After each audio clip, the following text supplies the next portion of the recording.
बच्चों, भाषा भारती कक्षा 6 पाठ 5 के प्रश्न उत्तर हल करेंगे। तो सबसे पहले यहाँ पर देखिए प्रश्न नंबर 1 दिया है। सही विकल्प चुनकर लिखिए। तो यहाँ पर इसके अंतर्गत का नंबर का क्वेश्चन दिया है। संज्ञानंद का काम नहीं हो सकता विशेषण के बिना, दूसरा है क्रिया विशेषण के बिना, तीसरा है विस्मयादि बोधक के बिना और चौथा है क्रिया देवी के बिना। इसमें सही ऑप्शन है ऑप्शन चौथा, क्रिया देवी के बिना। चलिए इसके बाद आगे बढ़ते हैं। प्रश्न नंबर खा पर आते हैं। संज्ञा या सर्वनाम की विशेषता बताने वाले शब्द हैं क्रिया विशेषण, विशेषण। तो इसमें सही ऑप्शन आएगा विशेषण।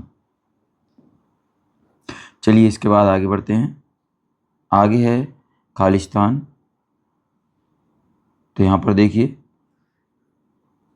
पहले खालिस्तान में हम भरेंगे आघात, दूसरे खालिस्तान में भरेंगे हम खा वाले में विशेषण, और गा वाले खालिस्तान में हम भरेंगे क्रिया देवी। इसके बाद घा वाले खालिस्तान में हम भरेंगे संबंध बोधक। चलिए बच्चों इसके बाद आगे बढ़ते हैं। अगला प्रश्न है प्रश्न नंबर 3। एक या दो वाक्यों में उत्तर दीजिए।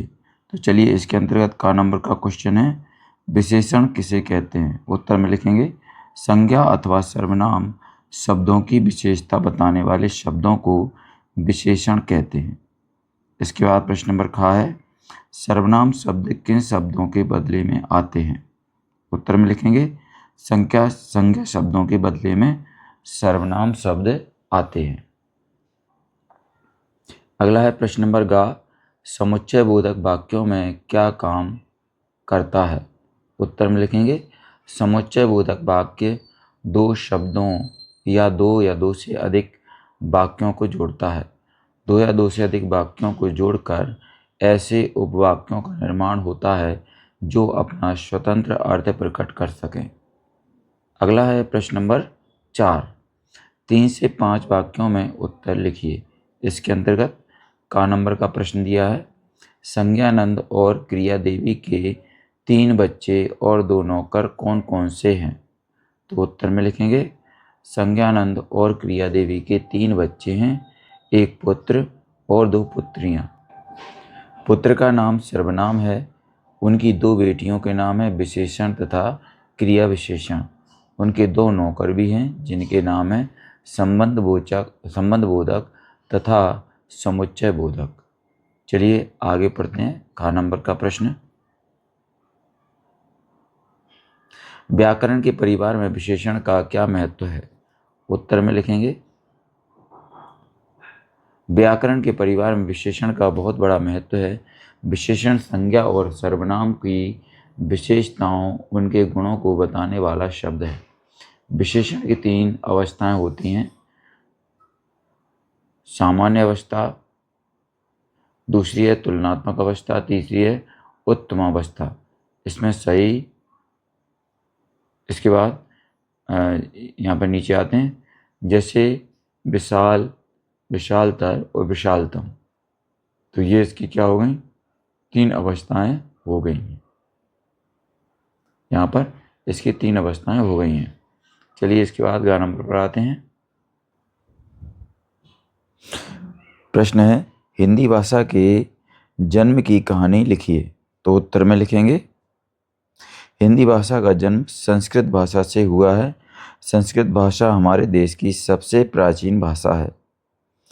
हिंदी भाषा के अतिरिक्त संस्कृत से ही प्राकृतिक और पाली भाषाओं का जन्म हुआ है। प्राकृत भाषाओं से अपभ्रंश भाषा विकसित हुई है। इसी अपभ्रंश से हिंदी का धीरे धीरे विकास हुआ है। हिंदी भाषा की विशेषता है कि इसमें जो बोला जाता है वही लिखा जाता है। घ नंबर पर आते हैं क्रिया विशेषण और संबंध बोधक में क्या अंतर है। उत्तर में लिखेंगे क्रिया विशेषण वाक्य की क्रिया की विशेषता बताता है। इसके अतिरिक्त विशेषण और स्वयं अपनी अर्थात क्रिया विशेषण की भी विशेषताओं का उल्लेख करती है। संबंध बोधक किसी संज्ञा या सर्वनाम के पहले प्रयुक्त संज्ञा अथवा सर्वनाम के साथ उनके परस्पर संबंध को स्पष्ट करने के लिए इसका प्रयोग किया जाता है। अगला है प्रश्न नंबर 5। सोचिए और बताइए। इसमें का नंबर का प्रश्न दिया है। क्रिया विशेषण विशेषण से किस प्रकार भिन्न है? उत्तर में लिखेंगे क्रिया विशेषण द्वारा किसी वाक्य की क्रिया उसमें प्रयुक्त विशेषण। उत्तर में लिखेंगे क्रिया विशेषण द्वारा किसी वाक्य की क्रिया उसमें प्रयुक्त विशेषण अथवा दूसरी क्रिया विशेषण की विशेषता बताई जाती है, जबकि विशेषण अपने वाक्य में प्रयुक्त किसी संज्ञा या सर्वनाम की ही विशेषता स्पष्ट करता है। यही दोनों में अंतर है। अगला है प्रश्न नंबर ख।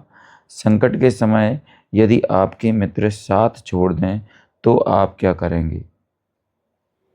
उत्तर में लिखेंगे संकट के समय यदि हमारा मित्र अचानक साथ छोड़ देता है तो हमें अचंभा या विस्मय होता है, लेकिन हम प्रयास करेंगे कि उस मित्र की सहायता या सहयोग हमको मिले।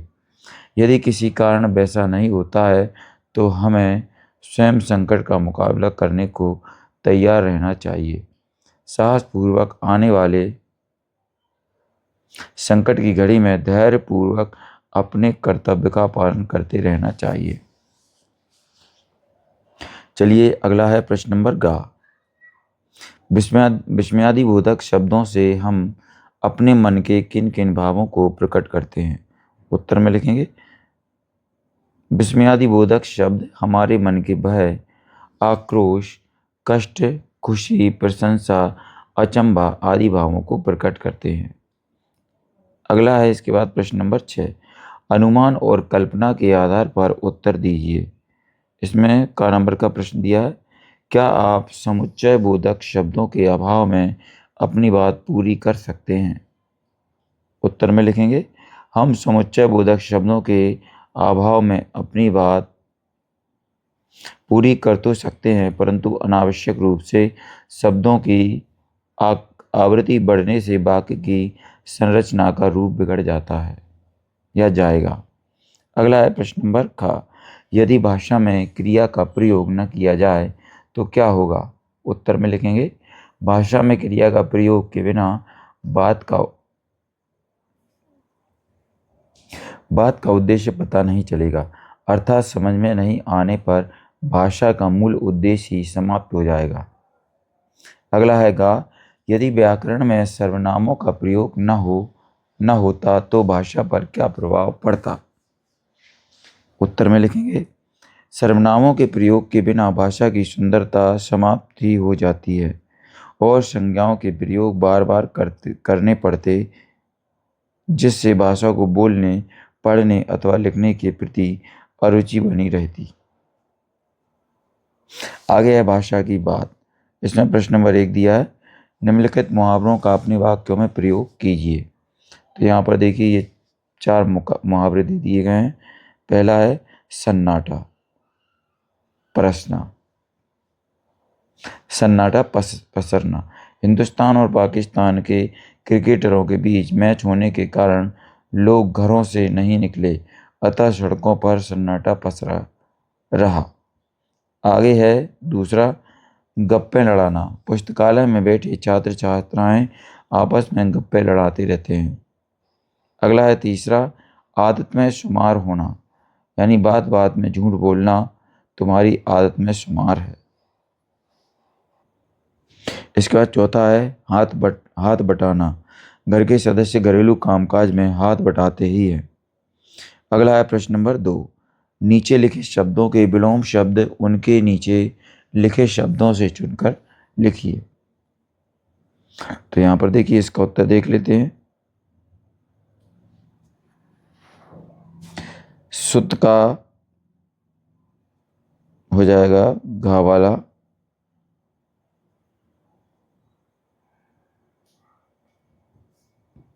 सुता। अगला है दूसरे का हो जाएगा चा वाला,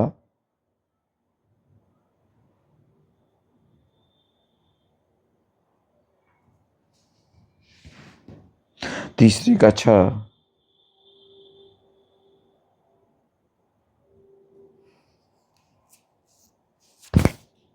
चौथे का गा,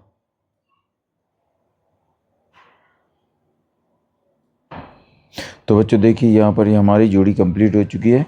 आप भी इसी तरीके से अपने एडगेड अपनी पाठ्य पुस्तक में इसको कंप्लीट कर लें। चलिए आगे चलते हैं। अगला प्रश्न है प्रश्न नंबर 3। निम्नलिखित शब्दों के 3-3 पर्यायवाची शब्द लिखिए। तो यहाँ पर देखिए ये शब्द दिए हैं, इनके 3-3 पर्यायवाची शब्द लिखेंगे। पहला है घर, तो घर गृह सदन भवन, पुत्र का हो जाएगा बेटा सुत तनय। तीसरा है पुत्री का सुता बेटी तनया। अगला है हाथ, कर हस्त बाहु मित्र सुहृद सखा साथी, सुहृद सखा साथी। अगला है प्रश्न नंबर 4। निम्नलिखित कथन किसके हैं, उनके विषय में एक एक वाक्य लिखिए। इसमें नंबर 1 दिया, मैं सर्वनाम की बड़ी बहन हूँ। उत्तर, सर्वनाम की बड़ी बहन विशेषण है। यह कथन विशेषण का है। विशेषण का काम है किसी संज्ञा अथवा सर्वनाम की विशेषता या उनके गुण बताना। चलिए अगला है दूसरा, मैं अपनी माँ को बहुत चाहती हूँ। उत्तर में क्या लिखेंगे, यह कथन है क्रिया विशेषण का, जो क्रिया देवी की दूसरी पुत्री है। क्रिया विशेषण क्रिया की विशेषता बताती है। यह विशेषण और स्वयं अपनी क्रिया विशेषण की विशेषता बतलाती है। आगे है प्रश्न नंबर 3। बच्चा हमारे घर जन्मे और उसका नामकरण पड़ोसी करे। उत्तर, यह वाक्य संज्ञानंद का है। इसके विषय में संज्ञानंद का कहना है कि हिंदी, हिंदू, हिंदुस्तान शब्द संस्कृत का नहीं है, यह फारसी का शब्द है। फारसी बोलने वाले सिंधु को हिंदू बोलते थे, इसीलिए इस देश की भाषा को हिंदी कहकर पहचान दी गई है। आगे आते हैं। अगला है प्रश्न नंबर 4। इसके बाद चौथा है, परिवार में सबसे बड़ा हूँ, न घर का न सारा काम मुझे ही करना पड़ता है। उत्तर में लिखेंगे, उपयुक्त कथन सर्वनाम का है। सर्वनाम का प्रयोग संज्ञा के बदले करते हैं। अगला है प्रश्न नंबर 5। निम्नलिखित वाक्यांशों के लिए एक एक शब्द लिखिए। तो यहाँ पर देखिए ये कुछ वाक्यांश हैं, इसके लिए हमें एक एक शब्द लिखना है। तो पहले का अकर्मक, दूसरे का सकर्मक, और गा है बेकारी, घाय अभिकारी, और यहाँ है भूतकाल। चलिए आगे बढ़ते हैं, प्रश्न नंबर 6 पर आते हैं। निम्नलिखित वाक्यों में से संज्ञा एवं उसके भेदों के नाम छांटकर लिखिए। तो यहाँ पर देखिए का नंबर का दिया है, सभी प्राणियों में वाणी का वरदान मात्र मानव को मिलता है। खा नंबर का है, मानव अपने सत्कर्मों से स्वर्ग की ओर भी पृथ्वी पर उतर सकता है। सबके साथ प्रेम का व्यवहार करो। और घा है गोपाल कृष्ण गोखले बचपन से तेज बुद्धि के थे। आगे चलते हैं। यहाँ सबके जीवन में बुढ़ापा आता ही है। और 4 नंबर का है, गंगा हिमालय से निकलती है। 6 नंबर का है, लड़के खेल रहे हैं। 4 नंबर का है, वह पुस्तक पुरानी है। तो चलिए यहाँ पर देखिए ये इसके सामने क्या क्या हमें लिखना है। उत्तर में देखिए का पहला है प्राणियों जातिवाचक संज्ञा। दूसरा है वाणी, जातिवाचक संज्ञा वरदान भावनात्मक संज्ञा। चौथा है मानव जातिवाचक संज्ञा। चलिए इनके उत्तर भी यहाँ पर लिखे हुए हैं। इसके बाद आगे बढ़ते हैं। गा का 1 नंबर का, भागवाचक संज्ञा व्यवहार भाववाचक संज्ञा। घा है एक, घा का 1 नंबर है गोपाल कृष्ण गोखले व्यक्तिवाचक संज्ञा, और दूसरा है फिर से मिलाओ बचपन, भगवान संज्ञा भाववाचक संज्ञा, बुद्धि भाववाचक संज्ञा, यह है जीवन भाववाचक संज्ञा, दूसरा है बुढ़ापा भाववाचक संज्ञा। इसके बाद चौथा है गंगा व्यक्तिवाचक संज्ञा, हिमालय व्यक्तिवाचक संज्ञा। छह है इसमें ही लड़के जातिवाचक संज्ञा, और जा है जातिवाचक संज्ञा। तो बच्चों यहाँ पर हमारा अध्याय 5 समाप्त होता है, पार्ट 5 समाप्त होता है। अगर आपको हमारा वीडियो अच्छा लगता है तो इसको लाइक करें, अपने दोस्तों के साथ शेयर भी करें। इसी तरीके के और भी वीडियो पाने के लिए हमारे चैनल को सब्सक्राइब करना न भूलें। धन्यवाद।